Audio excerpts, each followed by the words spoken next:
Hello বন্ধুরা, আজকে আমরা 9-10-এর পরিসংখ্যান সম্পূর্ণ আলোচনা করব, একদম A to Z। দেখো, পরিসংখ্যান, পরিসর নির্ণয়, শ্রেণী সংখ্যা নির্ণয়, গণসংখ্যার সারণী তৈরি, গাণিতিক গড়, সংক্ষিপ্ত গড়, মধ্যক, প্রচুরক নির্ণয়, আয়তলেখ অঙ্কন, গণসংখ্যার বহুভুজ অঙ্কন, অজীব রেখা অঙ্কন। দেখো, পরিসর নির্ণয় কীভাবে করতে হবে। সর্বোচ্চ মানটা লিখবা, সর্বনিম্ন মানটাও লিখবা। পরিসরের সূত্র কি? সর্বোচ্চ মান থেকে সর্বনিম্ন মান বিয়োগ করে 1 যোগ করবা। এখানে 98 থেকে 32 বিয়োগ করলে 66, 1 যোগ করলে 67। অ্যান্ড শ্রেণী সংখ্যা নির্ণয়। পরিসর 67, ধরি শ্রেণী ব্যবধান 10, তাহলে শ্রেণী সংখ্যা কত হবে? পরিসর ভাগ শ্রেণী ব্যবধান। পরিসর কত? 67 ছিল, শ্রেণী ব্যবধান 10 ছিল, ভাগ করলে কত? 6.7। যেহেতু এখানে দশমিক নাম্বার আছে, এর পরবর্তী সংখ্যা ধরতে হবে 7। দেখো, গণসংখ্যার সারণী কীভাবে তৈরি করবা। শ্রেণীব্যাপ্তি, ট্যালি, গণসংখ্যা। এখানে 32 থেকে শুরু হয়েছে, ডিফারেন্স 10 করে, তাহলে 32 থেকে 10 ডিফারেন্স কত? 41। 42 থেকে 51, 52 থেকে 61, তারপর কত? 72 থেকে 81, 83 থেকে 91, 92 থেকে 101। এখন ট্যালিটা কেমনে বসাবো? ধরো প্রথম সংখ্যাটা ছিল 70, তাহলে এখানে 70 কোথায় আছে? এই 62 থেকে 71 এর ভিতরে নাম্বারটা দিবা। ধরো সেকেন্ড নাম্বার ছিল 50, তাহলে 50টা কোথায় আছে? 42 থেকে 51 এর ভিতরে 50, ঠিক আছে। ধরো তৃতীয় নাম্বারটা আছে হলো 80, তাহলে তুমি কীভাবে লিখবা? এই 72 থেকে 81 এর ভিতরে কিন্তু 80 আছে, এইভাবে আর কি দাগ দিবা। এইভাবে করে এই সংখ্যাগুলো তুমি এখানে খুঁজে খুঁজে ট্যালিতে বসাবা, আর এখানে যত নাম্বার আছে সেটা এনে বসাতে হবে। যেমন 4টা আছে, 4 লিখবা, 4টা 4, 7টা 7 লিখবা, 13টা লিখবা, 10টা, 7টা, 5টা, সবটি যোগ করে 50, ঠিক আছে। পরেরটা দেখো, দেখো গাণিতিক গড় কেমনে করা। শ্রেণীব্যাপ্তি, গণসংখ্যা এই দুটো দেওয়া থাকবে, মধ্যমানটা বানায় নিবা কেমনে? যোগ করে 2 দিয়ে ভাগ, যোগ করলে 71, 2 দিয়ে ভাগ করলে 35.5। এখানে ডিফারেন্স কত? 10 না, এখানে 10 করে বাড়বে, ঠিক আছে। এই দুটা গুণ করবে, এটা আসবে, এই দুটা গুণ করলে এটা আসবে, এই দুটা গুণ করলে এটা আসবে, এই দুটা গুণ করলে এটা আসবে, এই দুটা গুণ করলে এটা আসবে, গুণ করলে আসবে, সবটি যোগ করে এটা আসবে, এগুলো সব যোগ করে এই মানটা আসবে। তাহলে গাণিতিক গড়ের সূত্র কি? সামেশন fi xi ভাগ n, ঠিক আছে। এই মানটা উপরে দিবা, এই মানটা নিচে দিবা, ভাগ করে দাও, 1.3 আসবে, ঠিক আছে। পরে দেখো, সংক্ষিপ্ত গড় নির্ণয়। শ্রেণীব্যাপ্তি আর গণসংখ্যা দেওয়া থাকবে, মধ্যমানটা বানায় নিবা কেমনে? যোগ করে দিতে হবে, যোগ করলে 71, দিতে ভাগ করলে কত? 35.5। সেমভাবে ডিফারেন্স 10, 10 করে বাড়াইতে থাকবো, ঠিক আছে, হয়ে যাবে।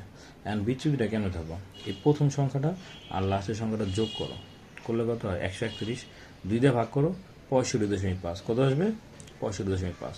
এই বরাবর 0 নিবা, উপরে গেলে -1, -2, -3, নিচে গেলে 1 2 3, এই দুটা গুণ করো, 318, 8 দুগুণে 16, 10 একে 10, 12 শূন্য 0, 7 একে 7, 5 দুগুণে 10, 3 দুগুণে 6, সবটি যোগ করো, -21, এটি সব যোগ করো 50। তাহলে সংক্ষিপ্ত করে সূত্র কি? a plus summation fi ui ভাগ n গুণ h। এ হলো কত? এই শূন্য বরাবর মধ্যমান, এই মানটাকে এ বলা হয়, ঠিক আছে।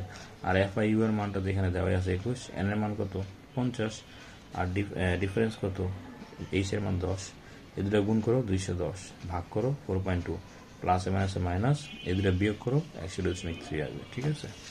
পরের মানটা দেখো, মধ্যক নির্ণয়। শ্রেণীব্যাপ্তি আর গণসংখ্যা দেওয়া থাকবে, ক্রমযুক্ত গণসংখ্যা বানায় নিতে হবে। কেমনে বানাবা?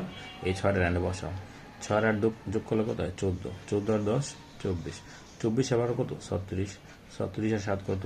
43, 43 আর 5 যোগ করলে 48, 48 আর 2 কত? 50, আর এটার যোগ ফল 50 হয়ে যায়। তাহলে এখানে লিখবা n = 50, n/2, 50/2 = 25। এখানে 25 কোথায় আছে? এই 36-এর মধ্যে আছে, তাহলে এটা হলো মধ্যক শ্রেণী। তাহলে কি লিখবা? 25-এর অবস্থান এত শ্রেণীতে, এত মধ্যক শ্রেণী। তাহলে মধ্যকের সূত্র কি আমরা জানি? l + n/2 - fc গুণ h/fm। l হলো নিম্ন সীমা, মানে 61 ধরবা, এখানে দেওয়া আছে। আর n/2 এর মান কত আছে? এখানে 25 আছে, 25 বসে দিবা। fc মানে কি জানো? এই মধ্যক শ্রেণীর পূর্বের শ্রেণীর ক্রমযুক্ত গণসংখ্যা, এটাকে fc বলা হয়। এখানে fc লিখবা। এই ছিল কত? শ্রেণী ব্যবধান 10 লিখবা। এখন হলো এই মধ্যক শ্রেণীর গণসংখ্যা 12 লিখবা, ঠিক আছে। লিখলা, বিয়োগ করলে 1 হয়, গুণ করলে এটা হবে, ভাগ করো 0.833, এই দুটো যোগ করলে কত? 1.833 আসবে, ঠিক আছে। এই মানগুলো এখানে দেওয়া আছে, কোনটা কত আসবে। পরেরটা দেখো, প্রচুরক নির্ণয়। শ্রেণীব্যাপ্তি আর গণসংখ্যা দেওয়া আছে, ঠিক আছে। চলো, এখানে সর্বাধিক গণসংখ্যা কত? 12 আছে, সর্বাধিক গণসংখ্যা 12, এটাই হলো প্রচুরক শ্রেণী। লিখবা সর্বাধিক গণসংখ্যা এত শ্রেণীতে, এত প্রচুরক শ্রেণী। তাহলে আমরা জানি প্রচুরকের সূত্র কি? l + f1 ভাগ f1 + f2 গুণ h। l হলো নিম্ন সীমা, এখানে 61 লিখবা। f1 মানে কি? সবচেয়ে বেশি গণসংখ্যা থেকে আগে বিয়োগ করবা 2, এখানে 2 হবে। আর F2টা কি হবে? সবচেয়ে বেশি গণ থেকে এর পরেরটা বিয়োগ করো 5, এই 12 থেকে 7 বিয়োগ করলে 5 হবে, ঠিক আছে। আর শ্রেণীর ব্যবধান এইচ হলো 10, তাহলে 10 দুগুণে কত? 20, এই দুটো যোগ করলে 7 হবে।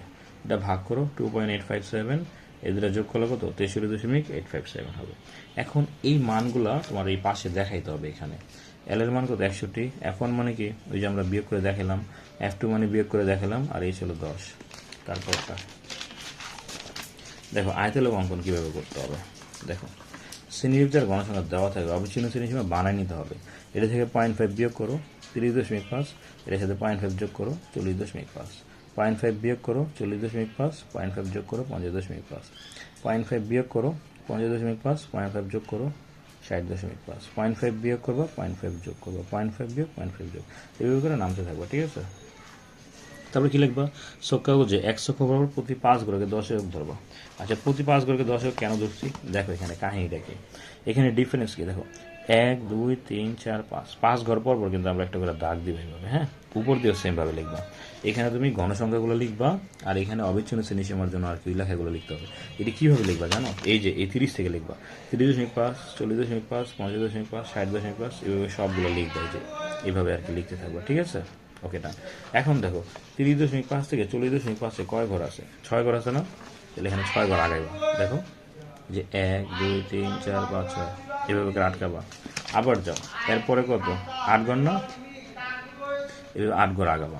তারপরে যাও 12 ঘর, 1 2 3 4 5 6 7 8 9 10 11 ঘর, এভাবে আগাবা। তারপরে যাও 7-এ যাও, এভাবে 7-এ আগাবা, এরকম 5-এ আগাবা, আবার 2-এ আগাবা, এরকম করে আটকে দিবে। তাহলে এখন কি লিখবা?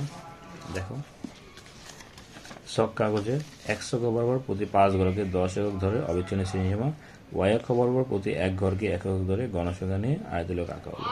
0 থেকে 30.5 পর্যন্ত আসে বোঝাতে বাংলা চিহ্ন ব্যবহার করা হয়েছে, ঠিক আছে। আজকে এতটুকুই থাক।